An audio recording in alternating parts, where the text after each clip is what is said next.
Diante de tudo o que você viu, fica a dica. Cada um tem que fazer a sua parte, o seu dever de casa.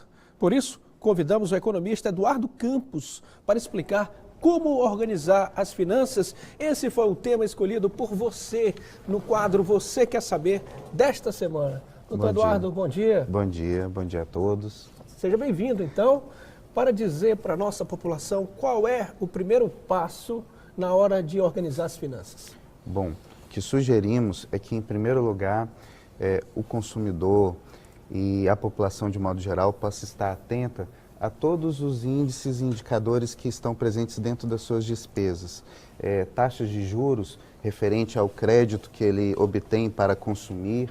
Também é importante observar, dentro dessas despesas, aquelas que ainda virão vencer, as despesas futuras, e enquadrar tudo isso dentro da sua receita.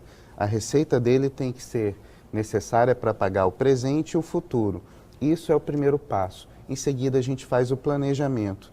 E esse planejamento ele se dá muito em cima do orçamento familiar, ou seja, equilíbrio entre despesas e receitas da família.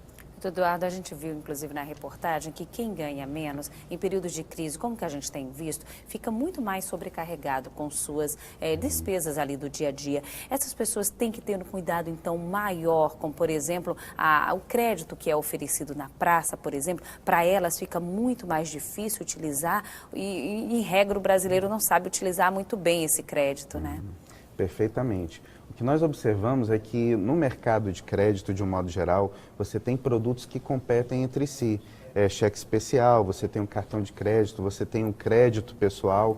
Todos esses produtos e inúmeros outros contam com taxas de juros diferenciadas. O que é importante é que as famílias, os consumidores possam observar sempre qual dívida é mais cara, qual que é mais barata. E no momento de adquiri-la, ter esta atenção especial.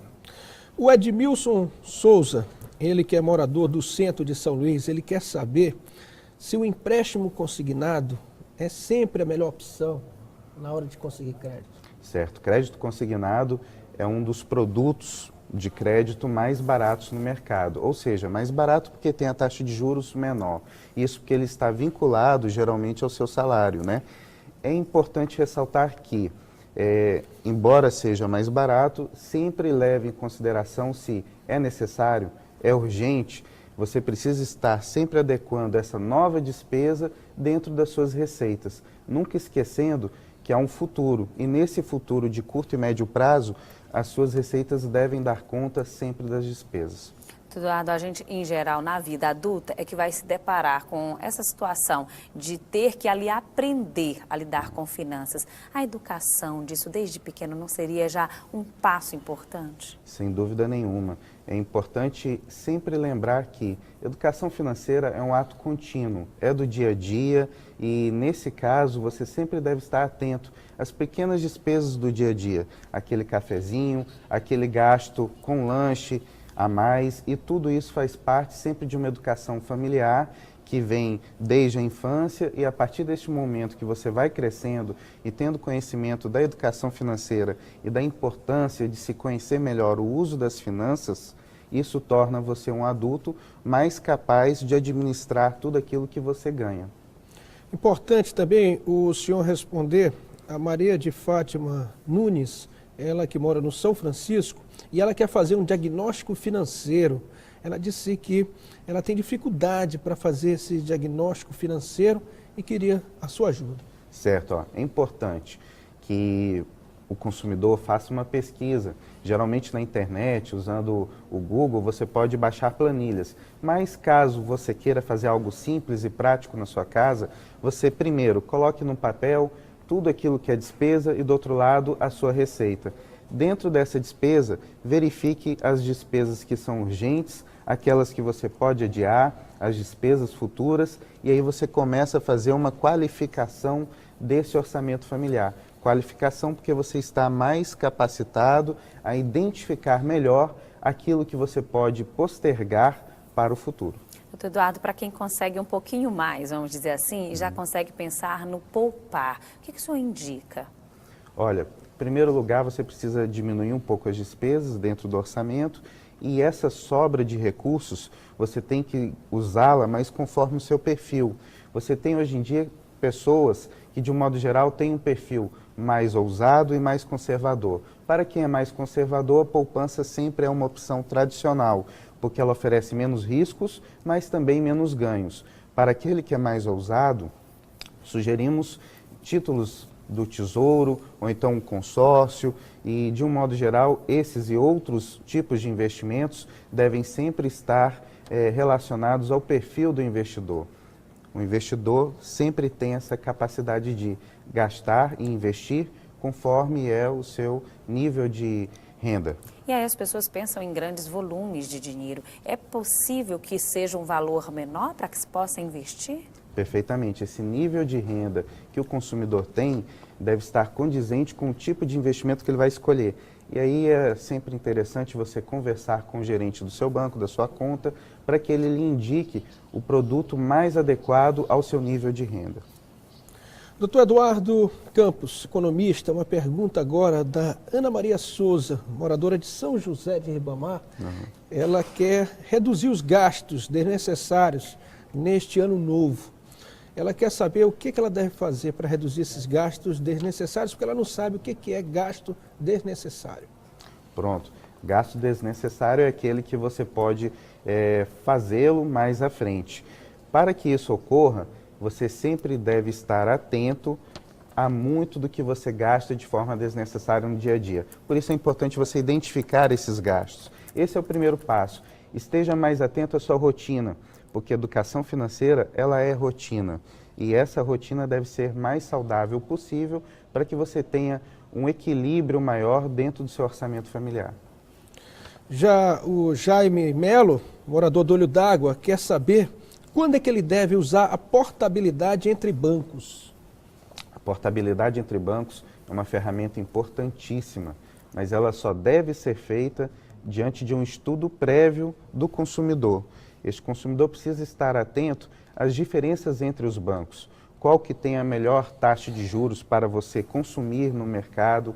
Qual é o banco que oferece as menores taxas de conta corrente? E a partir daí você tem as condições mais favoráveis para melhorar a sua qualidade e saúde financeira. Eduardo, uma telespectadora pediu que o senhor comentasse aqui sobre um projeto de vida financeiro para curto, médio e longo prazo. O que o senhor poderia falar sobre isso? Bom, digamos que no curto prazo é essencial fazer um bom planejamento e colocá-lo em prática. No médio prazo você precisa acompanhar os resultados dos cortes das despesas que você tem feito. Quando falamos em cortes de despesas, a gente ressalta que são as despesas que você pode postergar. E no futuro, ou seja, no longo prazo, você precisa sim ter a capacidade de investir, de guardar dinheiro. É importante sempre pensar no amanhã e esse amanhã vai depender muito do seu nível e reserva financeira que você tenha hoje. Por falar em amanhã, tem uma pergunta aqui do Afonso Matos. Ele é morador do Coazerma. Ele quer saber o seguinte, o senhor Afonso Matos, ele quer saber sobre a previdência privada. Ele diz, faça previdência privada, faça. O gerente, quando ele vai ao banco, diz para ele fazer previdência privada. Ele quer saber se é um bom investimento para o futuro. É um excelente investimento, é um complemento à previdência social que nós temos hoje. É válido ressaltar que estamos num momento em que se fala muito em reforma da Previdência. E essa reforma da Previdência mexe com a previdência social de cada um dos trabalhadores do país. Então é importante sim complementar essa previdência social com uma previdência privada. Entretanto, a gente ressalta o seguinte, essa previdência privada deve ter uma parcela mensal que possa condizer com o que você ganha hoje. Ou seja, você logicamente deve ter condições de pagar essas parcelas mensais. Não faça uma previdência privada com uma parcela que esteja além da sua capacidade financeira atual.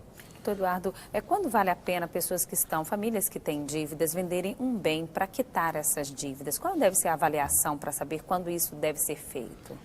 Essa avaliação ela é feita com base na sua capacidade futura de renda. Ou seja, se você tem capacidade de honrar essas despesas, não há necessidade de se desfazer de um bem. Entretanto, se você não tem condições de honrar essas dívidas, aí sim é necessário se desfazer de um bem, sendo que esse alívio financeiro lhe dará condições de fazer uma programação para reaver um bem novamente no futuro. Uma última pergunta, que é da Maria José Pereira. Ela quer saber sobre qual deve ser o limite máximo do endividamento mensal na família dela. Bom, o limite máximo do endividamento mensal, ele geralmente, segundo alguns estudos, ele deve estar por volta de 30% a 40% da sua renda. Porém, é muito importante que você tenha atenção ao fato de que pequenas despesas contribuem para o aumento dessas despesas futuras. E isso deve estar sempre enquadrado desses 30% ou 40% que lhe darão um maior conforto e satisfação financeira. E a gente só tem a agradecer, tenho certeza os telespectadores também ficaram bastante satisfeitos aí com as suas orientações, suas dicas, logo no começo do ano, como organizar as finanças. Obrigado, tenham todos um bom dia e vamos preparar essa educação financeira para uma melhor qualidade de vida. Com certeza.